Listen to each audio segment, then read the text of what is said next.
So yesterday, President Trump signed an executive order to reclassify the good herb from Schedule 1 to Schedule 3. And while there are lots of folks celebrating this as a win, there are also lots of concerns and valid fears. So today, we're tracking the fallout and taking trips to different states from Utah to Illinois and from Florida to Hawaii to see how they're preparing for the reclassification and whether this change is going to be good or bad. Activists in Massachusetts moving to roll back the state's recreational marijuana laws, submitting over 70,000 signatures in an effort to get repeal on the ballot in next year's election. So the Bay State is one of 24 states with legal recreational marijuana. Let's bring in someone who has helped those efforts in Massachusetts. It's Kevin Sabet, CEO of Smart Approaches to Marijuana and author of One Nation Under the Influence. This caught my attention. I'm from Colorado, and I know that most people there think it was a terrible decision to be the first to legalize marijuana. I live in a state, in a city here, where you smell it everywhere. So what are the chances, as we show people a map, of where it's legalized now? Well, thanks for having me, Dana. The chances are pretty good, actually, because we've seen this huge increase in young people using, and today's weed is not your Woodstock weed. It's been 100%. Genetically bred and engineered to be so much stronger than before. So it's causing things like psychosis, schizophrenia, violence, mental illness, school dropouts, things that boomers may not associate with weed from the 60s and 70s. It's a completely different drug causing all these problems. What I say, it's not your parents' pot. Exactly. Right? It's not grown in a field in Kentucky anymore. No. It's manufactured in a lab, and it's much more intense than it's ever been. Here we go, though.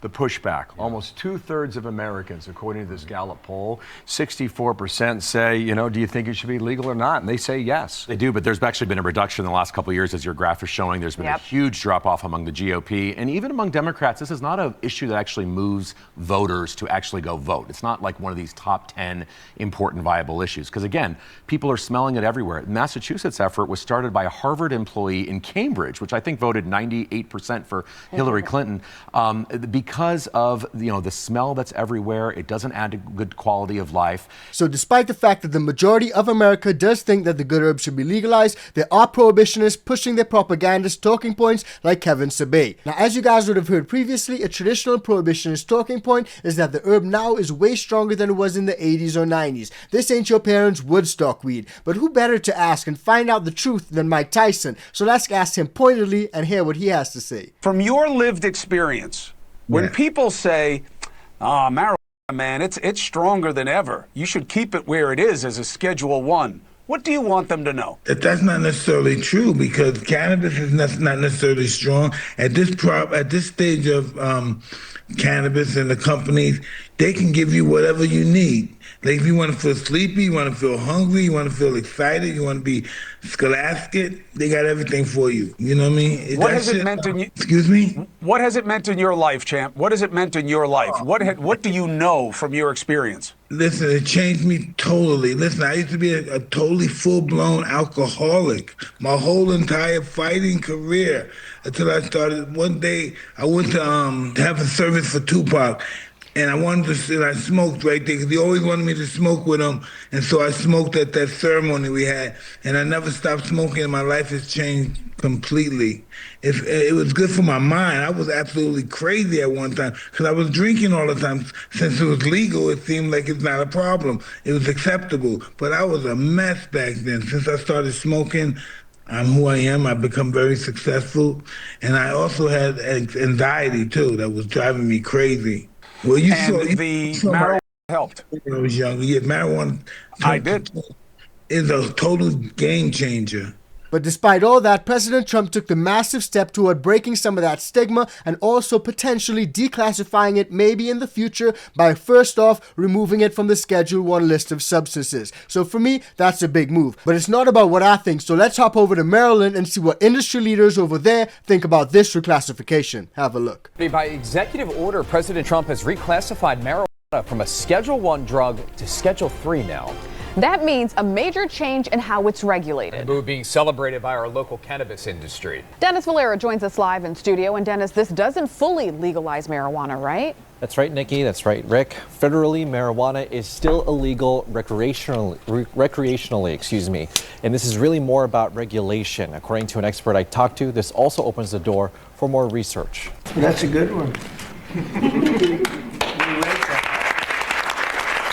With his signature, President Trump moved to reclassify marijuana from the likes of heroin and ecstasy to drugs like ketamine and anabolic steroids. A tremendous upswing for us. It's something Tony Toskov is celebrating. Starting up Greenpoint Wellness 7 years ago, he says this will help take out some big tax hurdles. The industry has been subject to 50% higher income taxes and hasn't been able to deduct things like other businesses can. We're not allowed to depreciate anything. We're not allowed to deduct the employee's payroll. We're in a whole different tax situation. Before signing his executive order, Trump said many have been begging him to do this, also saying it opens the door for research. Chad Johnson, the director of graduate studies in medical cannabis at University of Maryland Baltimore's Pharmacy School, says more research will further prove cannabis's effectiveness for things like chronic pain and anxiety. I think just a lot of that needs some hard science to back it up with some clinical studies, so we can give validity to the claims. Johnson adds too many barriers existed when it was a Schedule I drug, but U.S. Representative Andy Harris disagrees. But to use doing research as an excuse to go from Schedule I to Schedule III is just not fair. It's not accurate. You can do all the research you want on Schedule I. And the big one is research, because over in Colorado, this can also affect how cannabis is studied. Check it out. This executive order from President Trump could change how cannabis is studied in Colorado. News 5's Peter Choi explains what the Cannabis Research Institute in Puebla says the impact would be. A particular set of samples are related to a project trying to develop a greener extraction process, meaning more environmentally friendly. This is Dr. Chad Kinney, director of the Institute of Cannabis Research. He says the center supports cannabis research happening across institutions statewide, but that work comes with challenges. Associated with high THC cannabis, you have to get an appropriate DEA license in order to handle it in a safe way, make sure that it is protected. And so that represents a research barrier to a certain extent. Those restrictions can limit the type of research that's possible. These are low THC cannabis plants, hemp, strictly used for research. The complexities of a Schedule III license compared to a Schedule I license is less. That's one barrier that could be reduced. Now, one thing that we have seen is that research has been touted as a big factor as to why this rescheduling took place. And that's exactly what lawmakers over in Pittsburgh are saying as well. Check it out. Reclassifying it as a Schedule III controlled substance changes that, allowing for medical research. But a state lawmaker I spoke with today said that it was President Trump's message by simply signing this executive order that could lead to further change. For state Democratic lawmakers who have been working to legalize marijuana recreationally in Pennsylvania, Thursday's executive action was long overdue. We should have rescheduled marijuana long ago. It will bolster the existing medical marijuana marketplace. State Rep Dan Frankel says Trump's executive action paves the way for a more successful potential rollout of adult-use cannabis in PA. I think it's going to be a significant step in the right direction to get us to a point where we're not criminalizing marijuana. Frankel says the reschedule doesn't change the fact that PA lawmakers have to pass legislation to create a legal marketplace for adult-use cannabis. He's proposed legislation. We want to pass a common sense bill. So was State Representative Emily Kincaid. I think that having President Trump in particular sign this executive order really gives permission for a lot of Republican lawmakers who may have been reticent about actually admitting that they supported it, some cover to be able to actually support it. Her bill has a Republican co-sponsor in Representative Abby Major, who told us, quote, "We've seen the clearest indication from the White House today that Republicans can lead on cannabis. It shouldn't be any different in Pennsylvania." I am even more optimistic than I was that we are going to get legalization of recreational cannabis done in Pennsylvania in 2026. So in essence, this could not only be a big move right now, but a historic move in the future when we look back and say, wow, things have really changed, and it all started because of that executive order, which forced the reclassification to be completed. And when you have a situation where even Democrats can agree with something that President Trump has done, then you know you're probably on the right track. And that's exactly what Hakeem Jeffries was forced to do. Have a look. Yep. This is sort of a two-part question. First, what is your reaction to Trump's executive order rescheduling marijuana? And sort of part two to that is, do you anticipate that bumping into some of the regulations that came in the continuing resolution about hemp-related products. I haven't had the opportunity to review the executive order, but I've supported marijuana reform throughout my entirety in public service, both in the New York State Legislature and as a member of Congress, and have worked with the administration in the past to get criminal justice reform over the finish line, connected to the First Step Act. And we welcome any opportunity moving forward to continue that work, to right-size our criminal justice system, to move away from the failed war on drugs, which includes a failed war on marijuana, and to deal with the mass incarceration epidemic that this country has suffered from, that is both unfair and undermines our economic productivity. So the fact that even Hakeem Jeffries, for once, has nothing bad to say about what President Trump has done, that signals something. Now, as we saw in our previous clip, President Trump's executive order could also signal change in certain currently prohibitionist states, or also states that just have really fuzzy laws when it comes to the good herb. And one of those states is Hawaii. So have a look at this, because it could prompt change over on the island. The major shift in federal drug policy means that some state legislators will look at different strategies for and against making it legal. Our Kristen Concilio explains how people are preparing for the latest fight. With marijuana soon to be categorized as a less dangerous drug, the battle over legalization here in the islands is ramping up in the next few weeks at the state legislature. It's a significant move for drug reform, but again, it's going to take a lot more to get the ball rolling in terms of legalization. It's kind of a double-edged sword when you talk about rescheduling. This move from the federal government could potentially put lawmakers here in Hawaii in the space of wanting to just kick the can down the road. Still, advocates and drug enforcement officials are gearing up for a fight.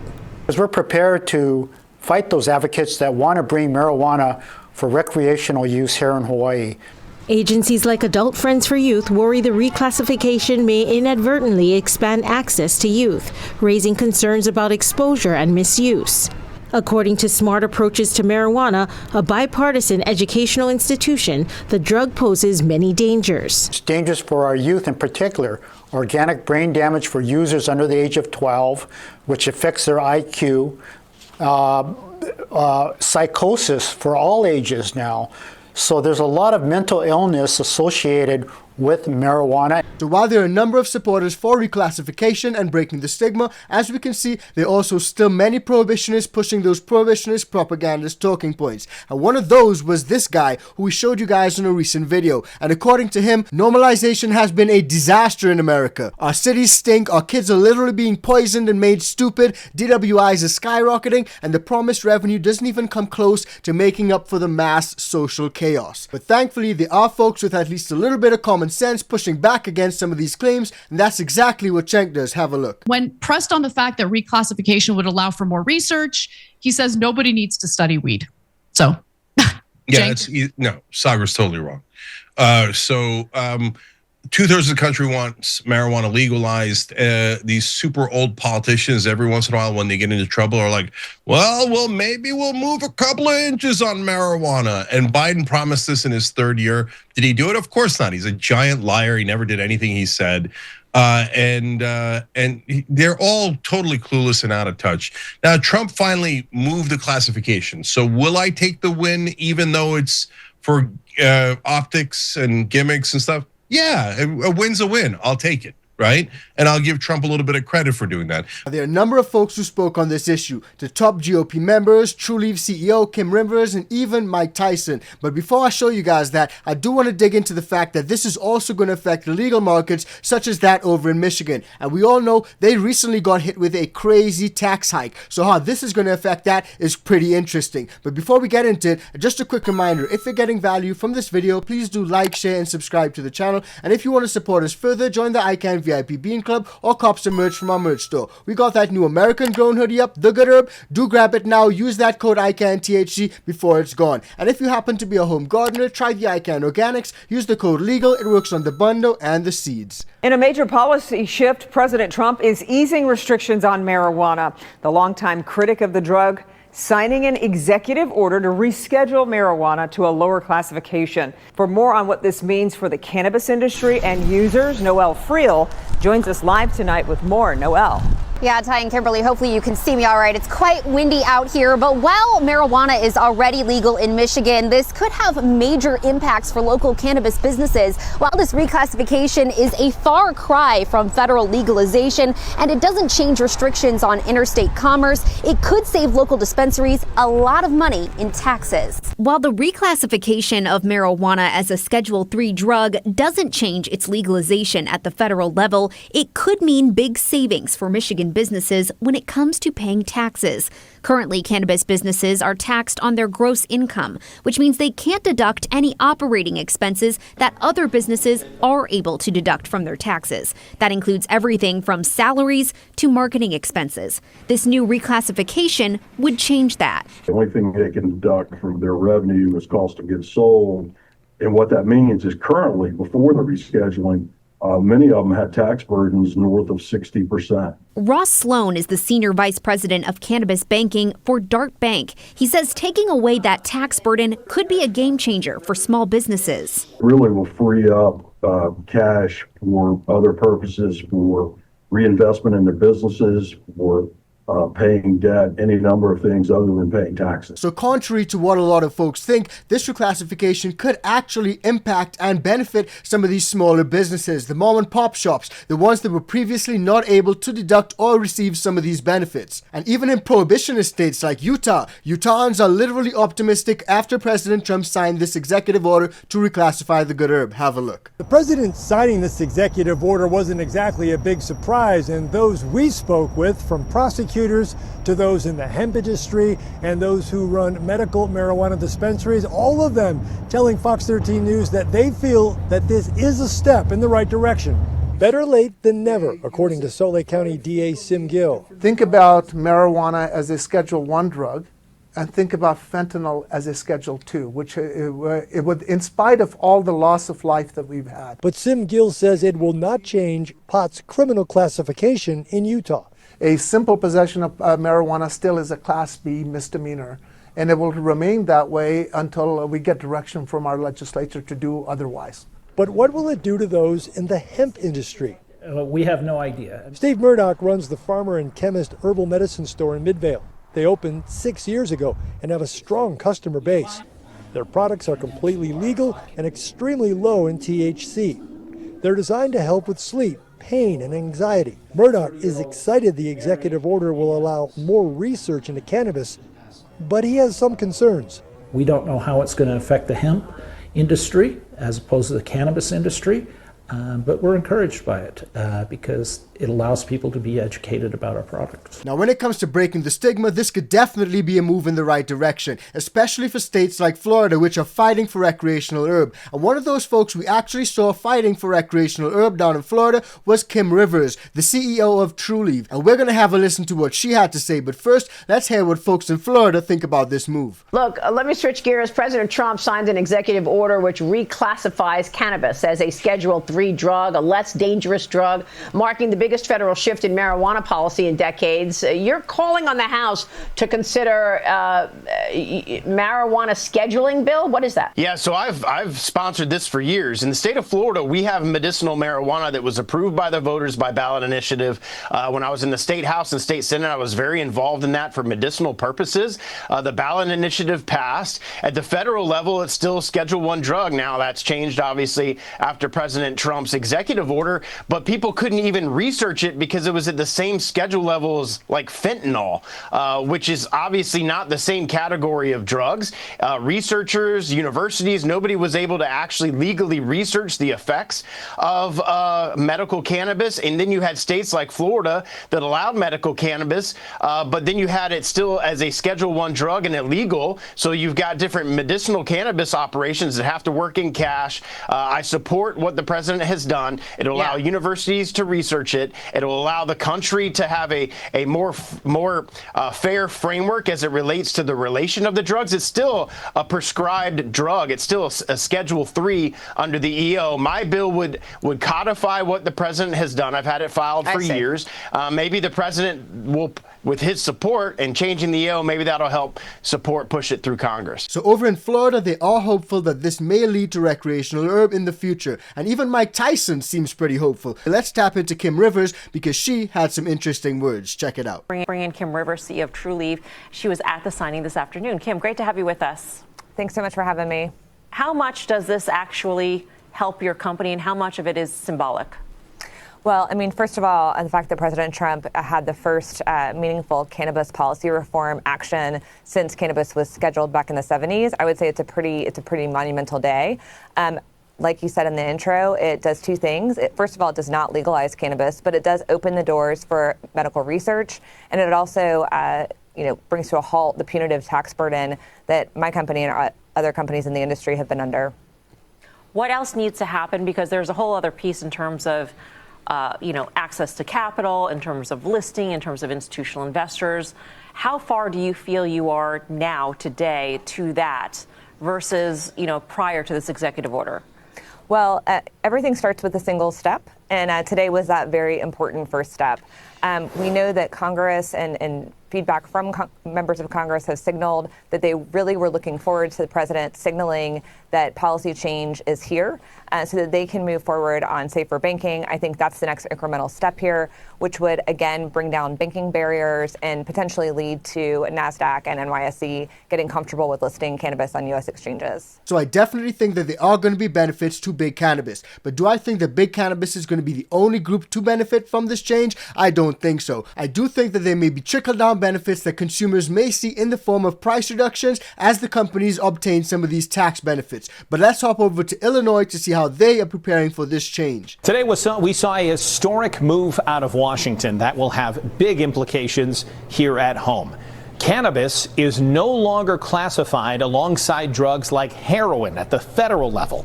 This is a change years in the making that some thought we would never see, and supporters say it could reshape medical research, taxes, and how dispensaries operate.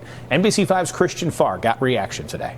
It's about time. Actor and Chicago native Jim Belushi uttered those three words after hearing that President Trump signed an executive order reclassifying cannabis. Belushi was visiting the Goodies dispensary in Streamwood and owns a nationally recognized cannabis brand. Cannabis is not LSD and heroin and cocaine or opiates. Cannabis is a gentle, sweet, plant, medicine. It is almost impossible to conduct traditional clinical trial research on a Schedule I substance. At a Schedule I, it's already been determined that there's no medicinal value to it. Leaders in Illinois' cannabis industry say the schedule change will allow for medical research to be done more easily. And on the financial side, will alter the banking and tax structure these businesses deal with on a daily basis. We would not be subject to the same sort of punitive tax treatment as going forward, but we do have to look at years past and also that access to capital. But while the cannabis industry is happy with this decision, there are some who have been fighting against this who are not happy with the president's executive order. And there are indeed folks who have been against the reclassification, and some of those folks have been pushing back. So we can expect lawsuits in the future. But here's what a few GOP leaders had to say about this. Check it out. Mark, marijuana has often been described by some as a gateway drug. Was that the reason that some of these House Republicans were urging the president to reconsider? Mike, you're right. This is something that for decades back, Republicans have been pushing this issue. You think back to Nancy Reagan and the Just Say No campaign, that they believe this is a slippery slope. And you're right, a lot of Republicans believe that this is not the right message to send, especially when so many American kids right now are struggling in school, dealing with post-pandemic worlds, whether or not saying, okay, marijuana is safer, that's the case. And the president even brought this up in the Oval. He said, well, wait a second, I'm not saying that you should do this, but for those who may need it for medicinal purposes, this is what's necessary. And you bring up another great question here is, what about the people that all of us rely on every day, whether it's your airline pilot, your bus driver? What will this mean for them? Will they still be, have to have workplace restrictions on what kind of drugs they can or can't use? This opens up all sorts of new questions here, because if it's treated just like medicine and you get a prescription for it, could an employer say, no, well, you can't use it? And we just don't know. These are all things that have to get worked out here, Mike, in the next several weeks and months. And this EO is just that. It's an executive order. I would bet there is going to be a lawsuit challenging whether or not this change can happen. But this EO also only directs the Attorney General to move forward. It's not like the president himself is saying, all right, let's just make it Schedule 3. And that's something we've been saying time and time again. This executive order does not equal full legalization, and it's not like President Trump himself has rescheduled the good herb to Schedule 3. As we always said, it's going to involve the entire process of the HHS, the DEA administrator, Terrence Cole, and of course, Congress. But what we are seeing is that President Trump, through this executive order, is directing Congress to revisit the federal THC hemp ban. Because as we know, there's a lot of blowback from that. But here's how things could change when it comes to hemp. Check it out. Before you go, I know the Trump administration is also calling for expanded access to hemp products. We're talking things like CBD. What steps are they taking specifically in regards to that? Yeah, the big news today is that the Trump administration announced a new Medicare program that they say will allow certain older adults to access legal forms of CBD at no cost to the patient as long as it is signed off on by their doctor. They say that that program will start as early as April of next year, and that after that, it could potentially expand if the data that they collect on those patients through the program supports that expansion. In addition to that, with this executive order, the president is calling on the White House's policy staff to work alongside Congress to revisit brand new restrictions on certain hemp products that Congress actually just passed earlier this year. And the White House says the goal there is to protect access to what's called full spectrum CBD while continuing to restrict intoxicating products. It's incredible news on Schedule 3. Are you concerned about the CBD side of this? Yeah, thanks, Tim. No, I'm not. I believe that, again, if you read the EO, there was some specific language in there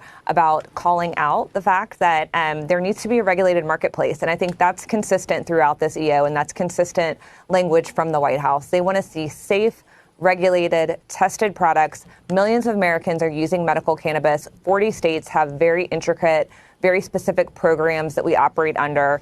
And the president is very clear that he wants folks to be able to have access to safe, regulated, researched products in controlled environments. And I think the language in the EO is very consistent on all of those points. And I think we're going to continue to see moves towards, again, a very strictly regulated, but also available marketplace in the medical marijuana space. So as we saw a few weeks ago with the federal THC hemp ban, a lot of folks were concerned that full spectrum CBD products will now be banned. And this executive order seeks to address that. And hopefully it does. And in so doing, it can have a big impact. And it can also have a big impact over in Arizona. So let's hop over there and see what's going on. Check it out. For more on the impacts and the change that this could bring, here's Fox 10's Brian West. Hey guys, this move did not legalize marijuana nationwide like Arizona and several other states have done, but it may eventually lead to more research, as you just heard, and even better business. Word of reclassifying marijuana as a Schedule 3 drug hit the Mint dispensary this afternoon,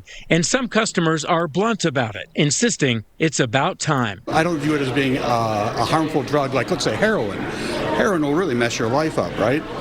I don't think marijuana will do that. Businesses, even in states where pot is legal, like Arizona, still have had to tap dance around the rules. They can't take credit cards or ship products to other states, and many banks don't want their business. Not to mention the biggest issue of all, taxes, but the rescheduling may change that. We're not able to take any deductions on any marketing, advertising. We cannot operate as any other business does in any other industry. That's one of the biggest despairs. It could also help lower criminal prosecutions and increase veteran health care options, plus clear the way for more research. Pot products have been proven to help with everything from pain to PSD and even opioid addiction, according to Valley doctor Sue Sisley. So that's very exciting. The potential that people can rid themselves of addictions like opioids by using cannabis daily to manage their pain or, other ailments. So the impacts of this executive order could be far-reaching. In prohibition states, it may be the push that's needed to finally force some type of legalization. And in already legal states, it could mean big benefits when it comes to tax relief for businesses, benefits for employees who may now be able to access traditional types of loans and also housing, leases. The ripple effects may be real. But let me know what you guys think about all this. As you guys can see, this is going to impact all states across America, even legal states. So drop drop your thoughts and concerns on this whole thing in the comment section down below. Now, at the beginning of the video, we showed you guys a currently legal state which is taking steps to roll back legalization. It's absolutely crazy, so check it out. It's coming up right now.